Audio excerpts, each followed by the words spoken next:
Bueno, que los patitos ya tuvimos un conversatorio sobre este libro, pero vamos a presentarlo específicamente. El aprendiz de escritor por B. H. David. Aquí está la portada. Y el hecho de que se animara a escribir este libro, David, Perdidos en Hoz, un amigo del canal, evidentemente ya tiene su tercer conversatorio realizado antes de que presentemos efectivamente este libro que he leído, por supuesto, con fruición y con muchas ganas, evidentemente a cada intento de hacer una ampliación de los libros que uno puede leer, pues evidentemente suelo decir que un escritor siempre lee. En Tira Mamá del Tren, el personaje de Billy Crystal dice que un escritor siempre lee, un escritor siempre escribe. Pero más allá de escribir y de producir, hay que generar ideas dentro de uno mismo, y eso solamente se hace leyendo a otros.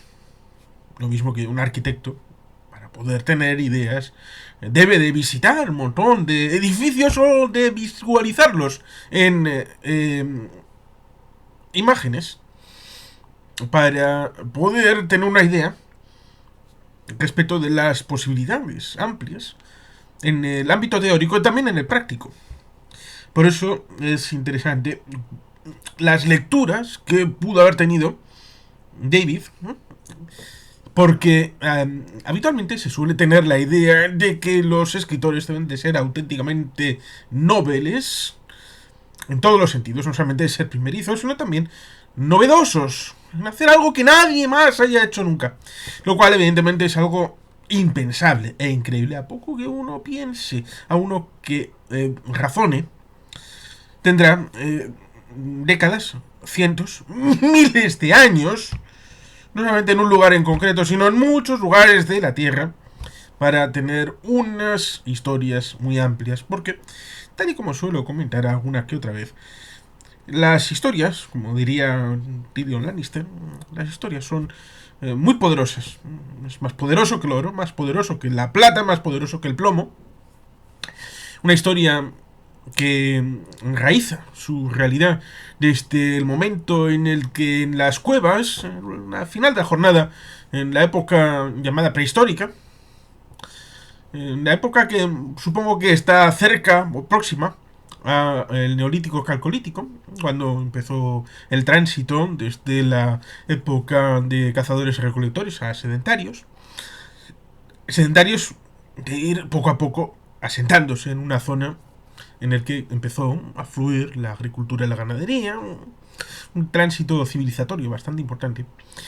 En la noche, al fuego, se contaban historias que podían ser exageraciones, podían ser cosas vívidas, podían ser eh, metamorfosis de las realidades para incluir los dioses que explicaban los vientos, explicaban los fuegos fatuos del cielo, explicaban los ríos y las montañas, explicaban los movimientos de esas estrellas, y por tanto ahí estaba en buena medida el origen de estos relatos que se han podido ir enriqueciendo con las vicisitudes de los seres humanos que han ido construyendo estas circunstancias. Y por lo tanto, no debe de ser ningún problema el hecho de que David coja sus lecturas de juventud, coja sus espíritus más benévolos y también los oscuros para guiar su fuerza creativa a través de este libro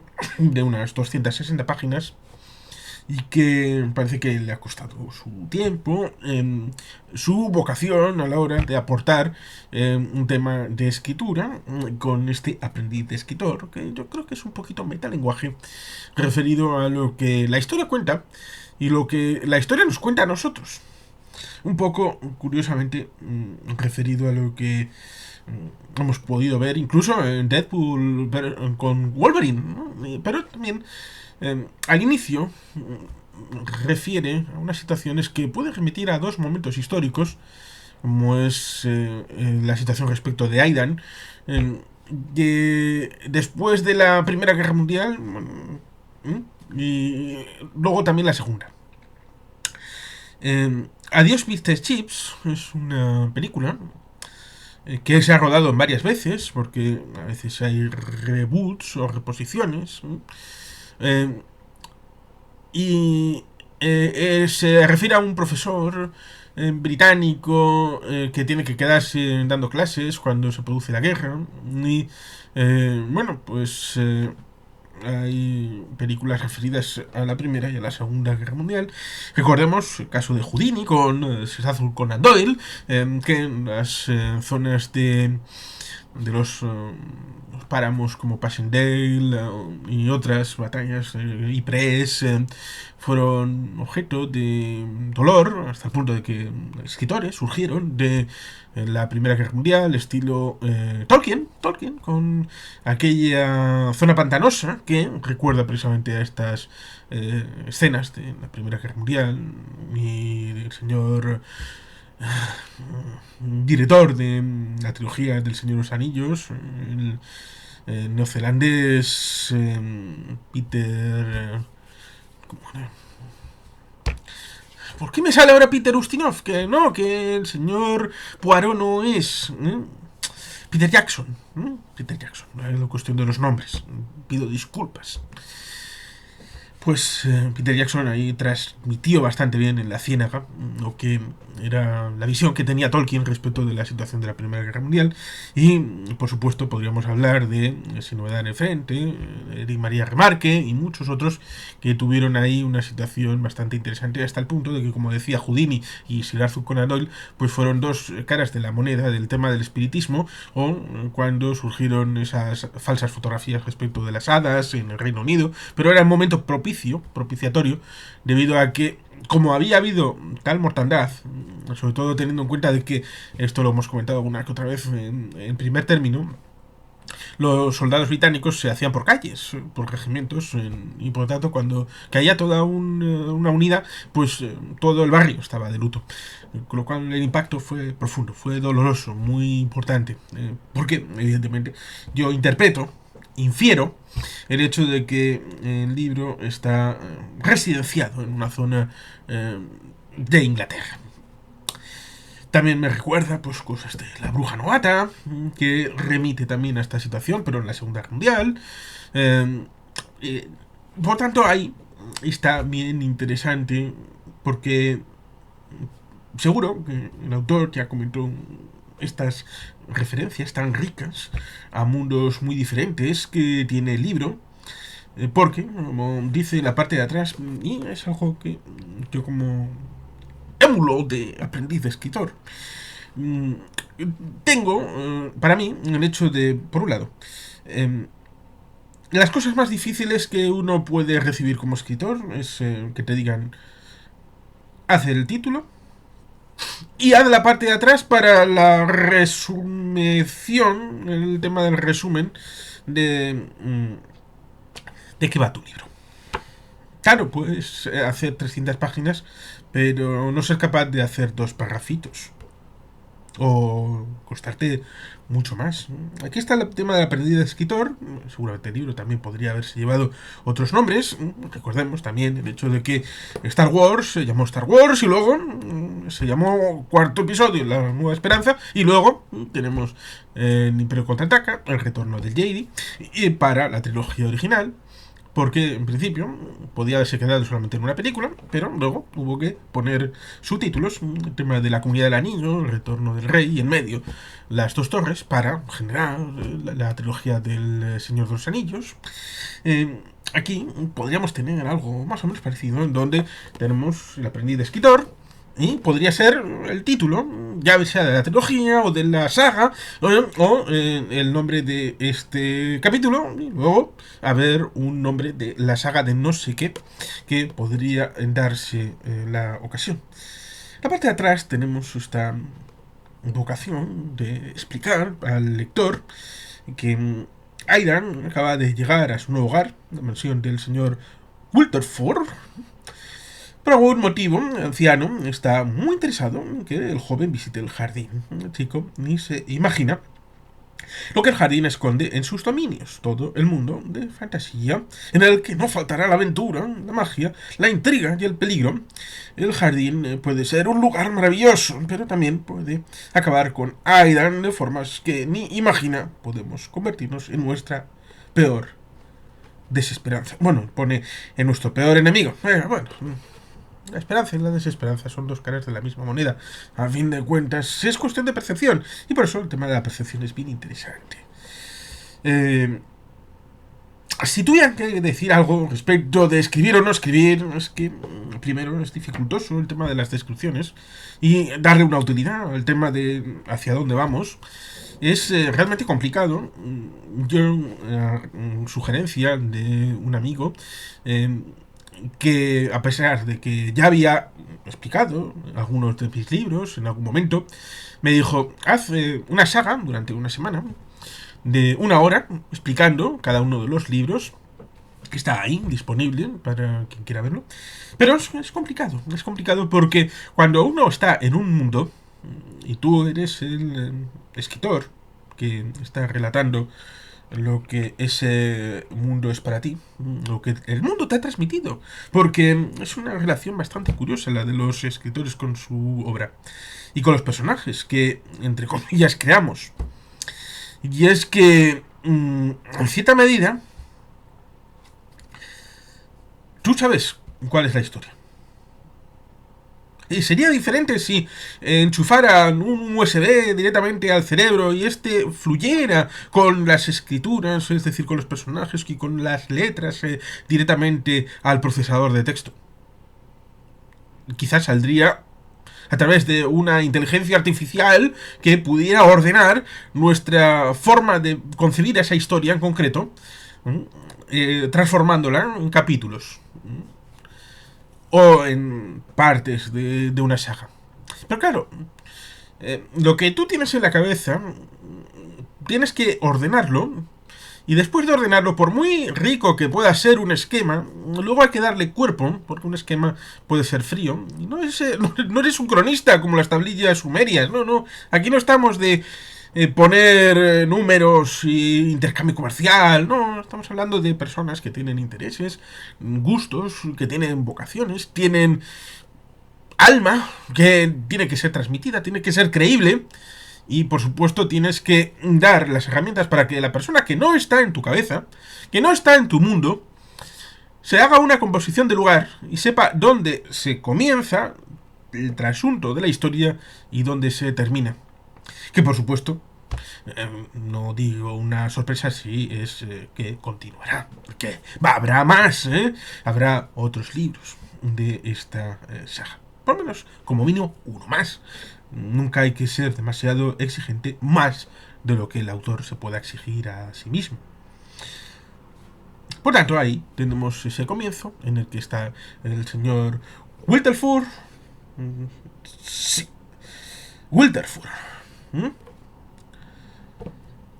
Y tenemos a Aidan, que llega. Y después llega otra persona. Con lo cual ahí tenemos una situación trinitaria. Y en principio, pues aquí estaría condensado con ese ámbito de un torreón en donde le lleva la vida al señor Aidan. Por supuesto, esa situación respecto de la casa, la situación fuera del jardín y dentro del jardín, la situación de poner tránsitos, de la situación de aparente normalidad, eh, pero con el asunto de la guerra, y luego la situación dentro del jardín, asumiendo lo extraordinario como si fuera algo natural, con lo cual son como puertas estancas que hay que ir pasando para poder amoldarse, como cuando está uno fuera de una catedral en un día de agosto y verano, con una luz intensa en el exterior y el recogimiento, sobre todo si es una catedral gótica, si es románica todavía más. Por los rosetones hay una cierta luminosidad todavía, pero si es románica, está más acogida, sin arbotantes, pues uno entra y la luz desaparece, por tanto los ojos deben de pasar un tiempo para acostumbrarse a la nueva luminosidad dentro de la catedral, y por tanto ese momento de transición es lo que en el comienzo del libro nos trata de establecer el autor David, para que luego fluyamos con las propuestas de aventuras que nos establece en esa dualidad en la que habría muchas cosas que se podrían explicar, y seguro que lo hará David, querido amigo, y respecto de por qué está eso ahí, la saga de los propietarios de esa mansión con el tema del jardín. Por supuesto, uno puede recordar el hecho del jardín del Hotel Overlook, mirando la película de Stanley Kubrick, pero también la novela del señor Stephen King. Y por tanto, estas cosas. Bueno, no sé si tendrá suerte, David, de que hagan una serie o alguna peliculita de este libro. Hombre, estaríamos encantados los que hemos leído el libro para poder verlo, aunque tendríamos mucho miedo y precaución respecto de la adaptación de los personajes y de las tramas.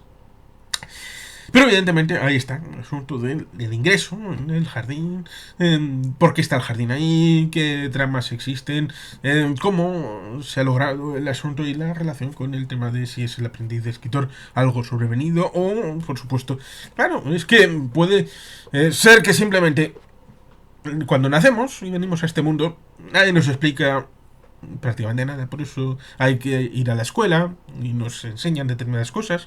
Luego hay algunos que hacen formación profesional, otros hacen estudios universitarios, otros se van del colegio en la educación básica, pero tratan de socializarnos, lo mismo que la familia en teoría tiene que socializarnos también, y explicarnos cómo hemos venido a este mundo y cómo existimos aquí. Y también ese papel lo incluyen las religiones, aparte de los temas políticos y otras muchas variantes que uno pueda cumplimentar. Por eso, ¿en qué punto se puede uno ser exigente respecto de la explicación omnicomprensiva de los mundos que se imagina uno, como el autor en este libro, respecto de pon hasta el más ínfimo detalle de lo que ha pasado antes, durante y después? Por lo tanto, es algo bien interesante para reflexionar cuando uno tiene este libro encima de la mesa. Aprendiz de escritor cuenta una historia que podría ser el sueño de muchos de nosotros. Y si el jardín trasero de cualquier casa hubiera un universo de fantasía, con reinos élficos y enanos, bosques encantados, academias de magia, aventuras y batallas. Bienvenidos al jardín. Evidentemente, creo que es de justicia decir que hay unos agradecimientos del autor a diferente gente que están ahí establecidos,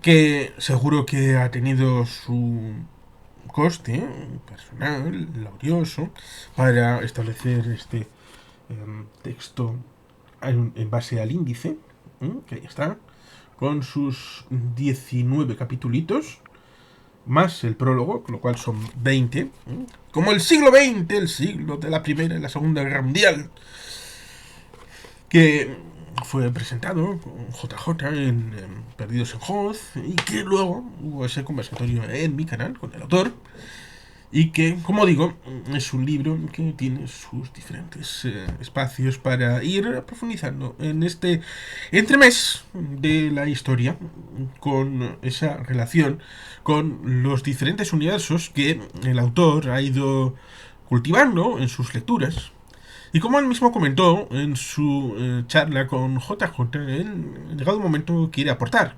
No solamente ser consumidor pasivo de los productos culturales que existen en este mundo, sino también aportar su granito de arena para esa difusión casi como peer-to-peer de relación entre todos nosotros los que podamos estar, por ejemplo, del lado de Perdidos en Hoz, y también los que pudimos dar un volteo en el DeLorean por Rivendell, dando esa idea de que, bueno, Star Wars es importante, también El Señor de los Anillos, también productos como Regreso al Futuro y muchos otros que han estado encima de la mesa respecto a lo que uno pueda entender como, por ejemplo, también, pues, ¿por qué no decirlo? Harry Potter. ¿Por qué no? La Rowling ahí con sus cosas. Hay que saber diferenciar el autor de la obra, aunque es importante también saber lo que el autor ha tenido respecto de su melting pot para la formación de su pensamiento, porque es importante en tanto en cuanto el libro nos acerca a la persona. El libro, con sus páginas, nos dice mucho de la personalidad del autor, de sus intereses, de sus pasiones, de sus caminos a través de las elecciones, ya sea por elemento objetivo o subjetivo, respecto de esa idea que como autor algunas veces he tratado de decir, y me han dicho que es mentira, porque en realidad es uno mismo, es el espejo interior de un otro yo. Pero cuando uno empieza una novela, seguramente también habrá pasado al autor en esta, cuando uno escribe, tiene la situación en la que los personajes te hablan, te comentan por el camino que vas que le gustaría soltar esta butaz, o le gustaría hacer esto, o les gustaría ir por allá, o les gustaría hacer X cosa, aunque tú no lo tuvieras previsto en el consciente. El subconsciente igual sí, era una zona recóndita de tu ser que la tenías respecto de, bueno, igual a ti en un multiverso te gustaría haber hecho X cosa o es algo que tienes reprimido y lo sueltas a través de un personaje u otro. O remites a la idea romántica de que el autor recibe las sugerencias de sus propios personajes y de los creados, que en una simbiosis cósmica que resultaría para algunos una locura, pero que es bastante real cuando vas cabalgando esa escritura. A veces sí, es como ir en un caballo lanzado hacia adelante con las teclas. Bueno, yo lo hago con las teclas, no he escrito en papel ninguna de las novelas que he escrito, lo he hecho directamente a través del procesador de texto con OpenOffice. Ojo, cuidado, no he utilizado al señor de las ventanas más que para el sistema operativo, pero en el sistema de procesador de texto OpenOffice, que me resulta bastante interesante porque tiene una cosa bastante bonita, como es que en caso de problemas restaura la versión anterior de si no hubieras guardado lo que tenías escrito. Pero bueno, eso es una cuestión mía. En esa cabalgada, la emoción a veces surge, sobre todo cuando estás cogiendo la ola y surfeándola. En ese momento de excitación, que estás en comunión con los personajes, es algo mágico, que a veces es complicado el transmitirlo a los lectores. Yo creo que en este caso David lo ha transmitido bastante bien para ir avanzando. Seguramente ameritará no solamente una primera lectura, sino también una segunda, sobre todo antes de la remisión, llegado caso de una segunda parte, pero que evidentemente acaba de salir esto, acaba de salir directamente por Jeff Bezos, por Amazon, y por tanto ahí está, para Kindle, los que lean en digital, para los que lean en tapa blanda. A mí me parece bien interesante porque es una tapa blanda bien gustosa y bien rumbosa. Luego también hay una tapa dura para aquellos que quieran algo más elaborado, para poner también en la estantería y poder lucirlo después de haberlo leído. Por tanto, hay diversidad de posibilidades, cosa que Amazon le ha ofrecido a David, como también le ha ofrecido a mí, los libros, novelas que he publicado con Amazon. Y por tanto, ahí está. Lo importante, que es darle una oportunidad a este libro, darle viabilidad, porque más allá de que vengan otros productos, más allá de que uno pueda ir a los canales de YouTube a ver los otros aportes del autor en su salsa friki, pues evidentemente deben de aprovechar los productos que hay, como este libro, y disfrutarlo y saber incluir todos los detalles, ir hasta el último easter egg que esté incluido a la hora de tener una visión tal y como el autor quiere que la disfrutemos, aunque seguramente haya evidentemente la percepción de cada uno, el vector desde la aproximación que uno haga para tener una experiencia bien rica, bien detallada, bien amplia para con este regalo que nos da David, y que evidentemente hay que honrar con la satisfacción de haberlo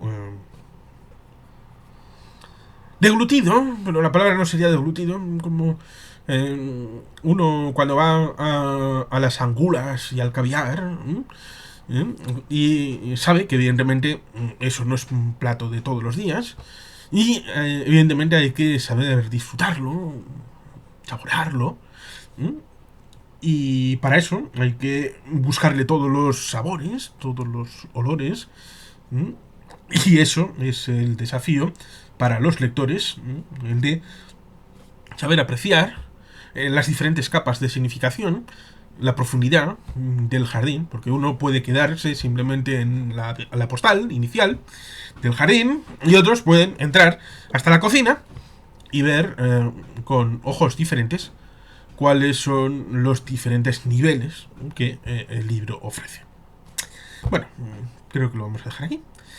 Sin más, ¿queréis patitos? Es que ricasco, agur berobat. Betty Gelpien.